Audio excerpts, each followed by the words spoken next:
এরপরে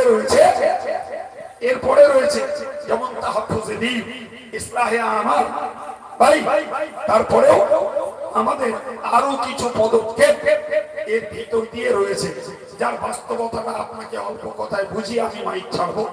আপনারা জানেন আজকে এই সংগঠনটার ভিতর দিয়ে আমরা 23টা বছর চালাচ্ছি বঙ্গনুর নামে একটি পত্রিকা।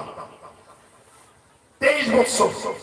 একটি সাপ্তাহিক প্রথমত ছিল, মাসিক, কিছুদিন পরে হলো পাক্ষিক, তার মানে 15 দিন অন্তর, তারপরে চলছে সাপ্তাহিক। প্রতি সপ্তাহে পত্রিকাটা বার হয়, এর নাম বঙ্গনুর, যেটি ইসলাম এবং সিলসিলায়ে মুজাদ্দিদে জামানের একটি বলিষ্ঠ কলম।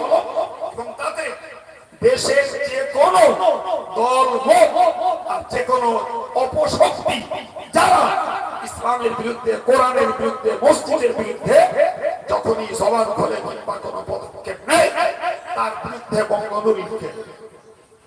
ভাই এই সংগঠনটার ভিতর দিয়ে আমাদের দায়িত্বে চলছে এখন কম বেশি 250 কেরল সিস্টেমের, কেরলের একটি প্রতিষ্ঠান হাদিয়া মোরাল এডুকেশনাল কাউন্সিল। জি, কেরলের 100% মানুষ শিক্ষিত। আমার পশ্চিম বাংলায় সে পর্যায়ে বলতে পারা যায় এরা সারা পশ্চিম বাংলা জুড়ে 27% মুসলমান। কত পার্সেন্ট বললাম? জি, 27% মুসলমানের এখনো খোঁজ করলে দেখা যাবে 6-7% শিক্ষিত, বাকিরা শিক্ষা শূন্য। কেরলের 100% মুসলিমরা শিক্ষিত। তো আমরা এই সংগঠনের একটা কমিটি ভেবেছিলাম যে কেরল এত শিক্ষিত হয় কি করে, এদের শিক্ষা ব্যবস্থায় কি আছে। আমরা বিগত 10 বছর আগে থেকে তাদের কাছে ওঠা বসা করে, তাদের ইউনিভার্সিটিতে যে তাদের বিভিন্ন কমিটির সঙ্গে কথা বলে ভাই দেখলাম বাস্তবিকই তাদের শিক্ষা ব্যবস্থা, তাদের সিলেবাস সবকিছু যথেষ্ট উন্নত, যেটাকে বিরাট দায়িত্ব নিয়ে আমাদের সংগঠনের সম্পাদক আলহাজ মাওলানা মুফতি আব্দুল মতিন সাহেব, তিনি সংগঠনের দায়িত্বে সেখান থেকে অবজারভারতে আনলেন। আমাদের দেশের আলেমরা বসলেন, পরে দেখলাম বাস্তবিকই তাদের ভিতরে যথেষ্ট পরিমাণে উন্নত শিক্ষা রয়েছে। শুকরিয়া আল্লাহর দরবারে। জি, এক্ষুনি সেই শিক্ষা ব্যবস্থা চলছে প্রায় 250, যেখানে বাচ্চারা মাতৃভাষায় যেমন দক্ষতা জোগাড় করে, পাশাপাশি ইসলামিক নলেজ 1 to 5 এর ভিতরে তাদের বয়স অনুপাতে যেটা দরকার সেটা করে, সমকালীন ইংরেজিটাও শেখে। এছাড়াও এক্ষুনি আমাদের দায়িত্বে 16টা এই সংগঠনের দায়িত্বে মেয়েদের আবাসিক মাদ্রাসা চলছে, হাফিজি মাদ্রাসা চলছে 50টার মতো।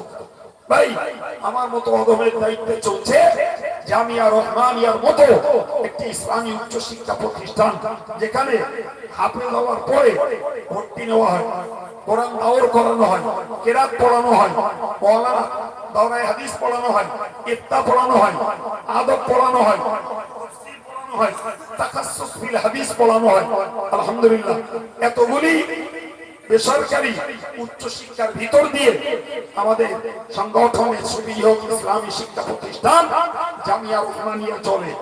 ভাই আমার ডাক্তার সাহেব আমাদের সঙ্গে টাইম টু টাইম যোগাযোগ রাখেন, কয়েক বছর আনছেন দেখছি। ভাই মজলিসটাও মাশাআল্লাহ একেবারে খারাপ হয় না। তো এলাকার কারা কোথাকার ভাই আছেন আমি জানি না বাবু, কার লোকেশন কোথায় বলতে পারবো না, তো আমি করজোড়ে ওই নিবেদন করব, অল ইন্ডিয়া সুন্নাতুল জামাত ফুরফুরা শরীফের পীর মুজাদ্দিদ জামান দাদা হুজুর কেবলার মতাদর্শীয় একটি অরাজনৈতিক সেবা এবং শিক্ষা আন্দোলনের সংগঠন। দাদা হুজুর কেবলার সঙ্গে অল ইন্ডিয়া সুন্নাতুল জামাতের নীতি আদর্শের কোনো গড় মিল নেই, তবে এদের কর্মকাণ্ড, এদের খেদমত, এদের পরিষেবা এরা যা করতে চায় তাই সেটা অনেকের সহ্য হয় না, কারণ এ করতে গেলে ঘাটতি হয়। আর এগুলো না করে ফ্রি যাবো আর সভা করবো আর পকেট ভরে নজরানা পাবো, ও কাজ অনেক সহজ।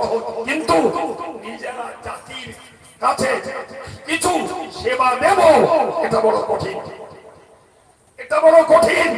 আপনি ভাবতে পারছেন মাতিন সাহেব, আব্দুল কাইয়ুম সাহেব, রজব আলী সাহেব, এরকম গুটি কত খুচরো খুচরো আলেমদের ব্রেন আল্লাহ এতগুলো কাজ করাচ্ছে।